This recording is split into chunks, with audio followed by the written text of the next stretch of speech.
भारतीय दर्शन, साहित्य, ललित कला,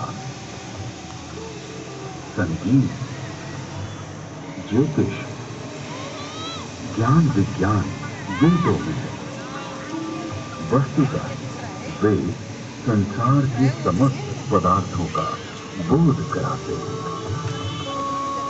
वेद के भाष्यकार आचार्य सायर कहते हैं, इष्ट की प्राप्ति एवं अनिष्ट के परिहार के अलौकिक उपाय को बतलाने वाले ग्रंथ वेद हैं।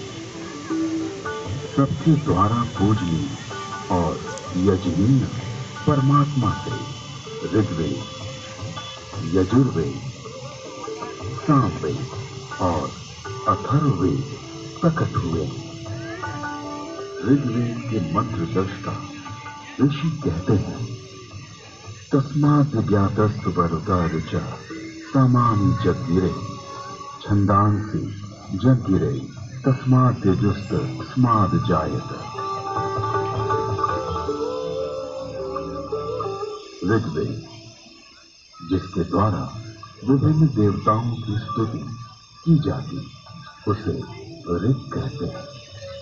ऋच्यते स्तूयते अन्य इति ऋग। इस प्रकार की ऋचाओं के संग्रह का नाम ऋग्वेद है। ऋग्वेद विश्व साहित्य का प्राचीनतम ग्रंथ है। ऋग्वेद में 10 मंडलों में 1028 सूक्त में 10,600 मंत्र हैं। यजुर्वेद, यजुर्वेद में कर्मकांड का प्राधान्य है, जिसकी समाप्ति अनियत अक्षरों वाली है अथवा जो गद्यमय है, उसे यजुष कहते हैं। अनियताक्षरावसानो यजुर। यजुर्वेद के 2 भाग हैं, शुक्ल यजुर्वेद एवं कृष्ण यजुर्वेद। शुक्ल यजुर्वेद में 40 अध्यायों में 1975 मंत्र हैं। कृष्ण यजुर्वेद गद्यात्मक है। सामवेद, गीति ही साम है, गीतेषु समाख्या। संगीत का मूल उद्गम सामवेद है। सामवेद के 2 भाग हैं, पूर्वार्चित एवं उत्तरार्चित। सामवेद में 1875 मंत्र हैं। अथर्ववेद, अभिचार मंत्रों का ज्ञान अथर्ववेद में है। इसमें आयुर्वेद का विस्तृत विवेचन हुआ है। इसकी शौनक शाखा में 20 कांडों में 730 सूक्तों में 6000 मंत्र हैं।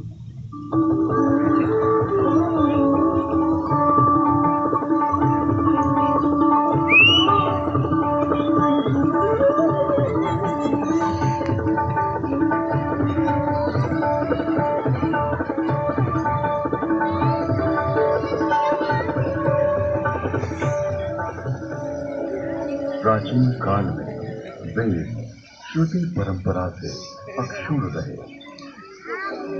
वैदिक ऋषियों ने वेदों को कंठस्थ किया और अपने शिष्यों को इसका श्रवण कराया। शिष्यों ने सुनकर वेदों को कंठस्थ किया और उन्होंने अपने शिष्यों को सुनाकर कंठस्थ कराया। इस प्रकार श्रुति परंपरा से वेद अक्षुण्ण बने रहे। वेदों में किसी भी प्रकार की मिलावट न हो सके, इसके लिए वैदिक ऋषियों ने विकृति पाठों का निर्माण किया। वेदों में मंत्र दृष्टा ऋषियों का उल्लेख है, जिन्होंने मंत्रों का साक्षात्कार किया। इस परंपरा में सप्त ऋषियों का विशेष महत्व बतलाया गया है। सप्त ऋषियों का वैशिष्ट उपनिषद एवं पुराणों में मिलता है। ये 7 ऋषि हैं: वशिष्ठ, विश्वामित्र, जमदग्नि, भारद्वाज,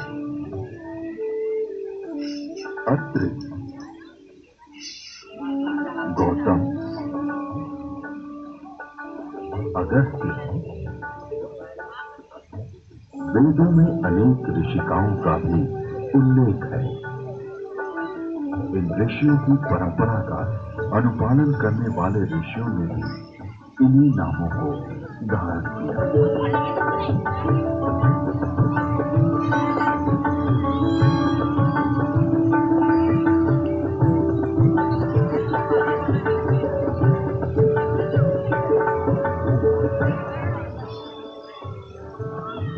आज विश्व में जिन आविष्कारों का श्रेय पाश्चात्य जगत द्वारा लिया गया है, उसे हमारे प्राचीन ऋषियों द्वारा तथ्य सहित हजारों वर्ष पूर्व प्रमाण सहित वेदों में उल्लिखित किया गया है। जैसे अगस्त्य संहिता में विद्युत उत्पादन के सूत्र मिलते हैं।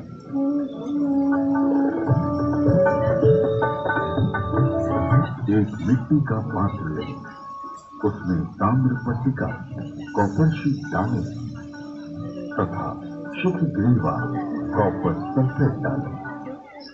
फिर बीच में गीली काष्ठ बांध के वेट सॉडस्ट लगाएं। ऊपर पारा, मर्क्यूरी तथा 10 लोस्ट रिंग डालें। फिर तारों को मिलाएंगे तो उससे मित्रा वरुण शक्ति इलेक्ट्रिसिटी का उदय होगा। अगस्त्य संहिता में विद्युत का उपयोग इलेक्ट्रोप्लेटिंग के लिए करने का भी विवरण मिलता है।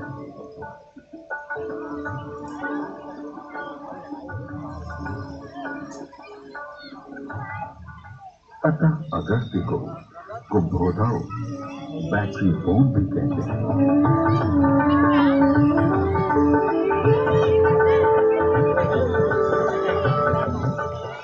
तो कुंभो उपरोक्त प्रकार से बनी तथा श्रृंखला में जोड़े गए 100 सेलों की शक्ति का पानी पर प्रयोग करेंगे तो पानी अपने रूप को बदलकर प्राणवायु, ऑक्सीजन तथा उदान वायु, हाइड्रोजन में परिवर्तित हो जाएगा।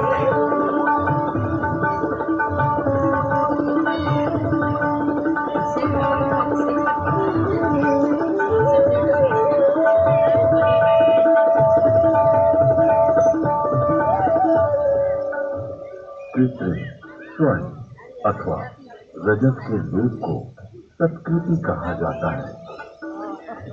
लोहे के पात्र में सुशक्त जल, तेजाब का घोल, इसका सानिध्य पाते ही यवक्षार, सोने या चांदी का नाइट्रेट, ताम्र को स्वर्ण या रजत में ढक लेता है। स्वर्ण से लिप्त उस ताम्र को शातकुंभ अथवा स्वर्ण कहा जाता है। विद्युत आधुनिक नौका चलन और विद्युत वहन, संदेश वहन आदि के लिए जो अनेक बारीक तारों की बनी मोटी केबल या डोर बनती है, वैसी प्राचीन काल में भी बनती थी, जिसे रज्जु कहते हैं।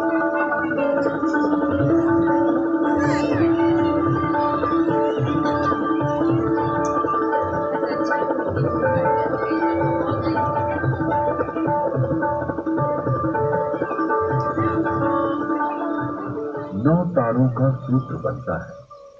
9 सूत्रों का एक गुण, 9 गुणों का एक पाश, 9 पाशों से एक रश्मि और 9, 8, 7 या 6 रज्जु रश्मि मिलाकर एक रज्जु बनती है। आकाश में उड़ने वाले गर्म गुब्बारे। इसके अलावा अगस्त्य मुनि ने गुब्बारों को आकाश में उड़ाने और विमान को संचालित करने की तकनीक का भी उल्लेख किया है।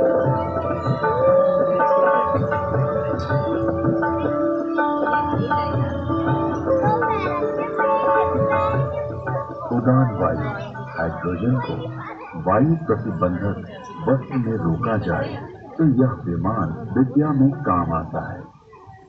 यानी वस्त्र में हाइड्रोजन पक्का बांध दिया जाए तो उसमें आकाश में उड़ा जा सकता है।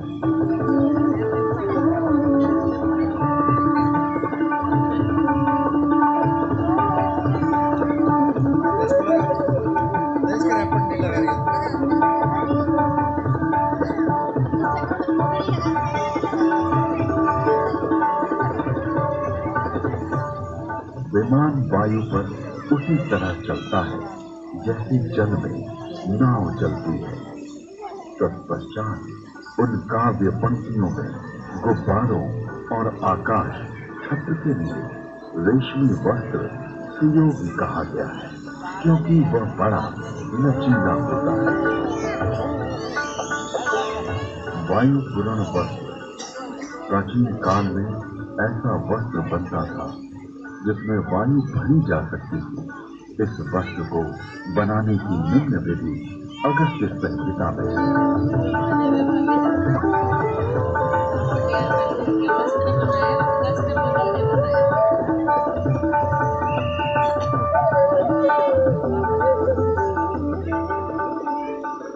पृथ्वी का सूर्य की परिक्रमा करने का वर्णन ऋग्वेद, यजुर्वेद और अथर्ववेद के मंत्रों में मिलता है।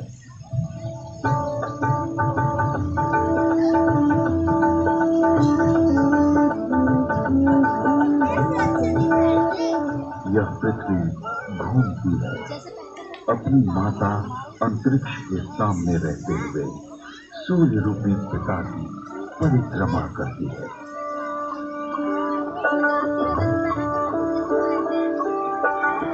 पृथ्वी शक, सूर्य, कृष्ण की प्रदक्षिणा करती है। ऋग्वेद में जल की उत्पत्ति यानी H2O का उल्लेख है।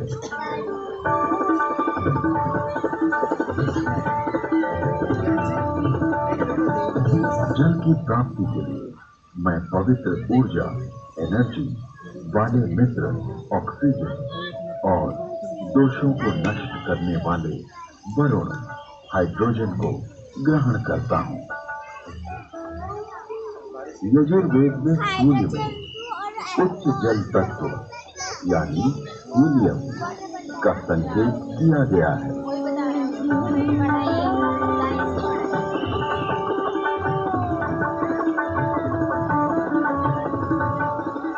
उच्च शक्ति से युक्त हाइड्रोजन जो कि हीलियम के रूप में है, सूर्य में है। सूर्य के चारों ओर गैसों के समूह का उल्लेख ऋग्वेद में है।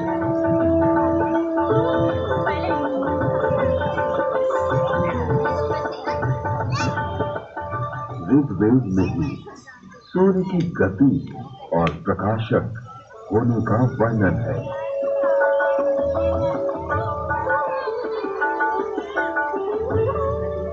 हे सूर्य, तू ऐसे वेग से जो कि मनुष्य के ज्ञान से बाहर है, सबको दिखाई देता हुआ सदा चलता रहता है।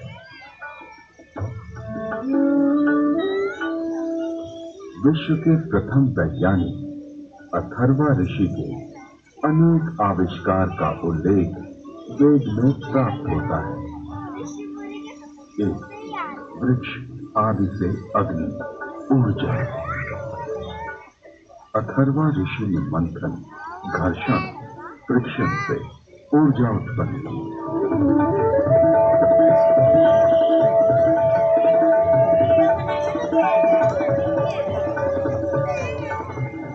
अरण्य नामक वृक्ष की लकड़ी में अग्नि है।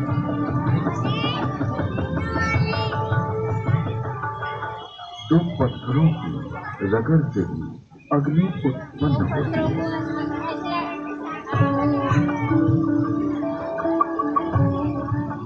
दूसरा, जल मंथन से अग्नि, हाइड्रो इलेक्ट्रिक, हाइडल। अथर्वा ऋषि ने तालाब के जल से मंथन, फ्रिक्शन के द्वारा जलीय विद्युत हाइडल का आविष्कार किया।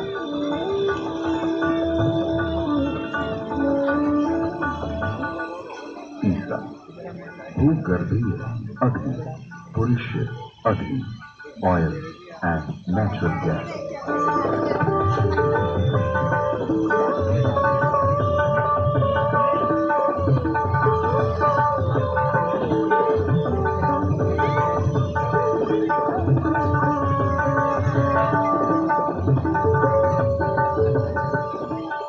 अथर्ववेद में सूर्य से पदार्थों के प्रकाशित होने अर्थात वर्ण, कलर प्राप्त होने का वर्णन है।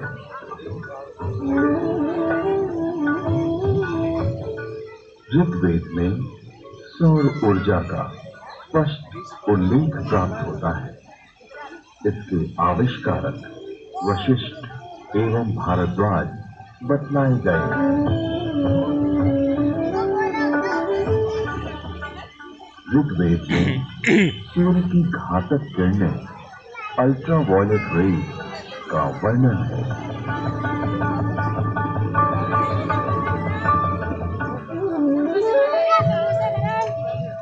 ऋग्वेद और अथर्ववेद में ओजोन परत यानी ओजोन लेयर का वर्णन है।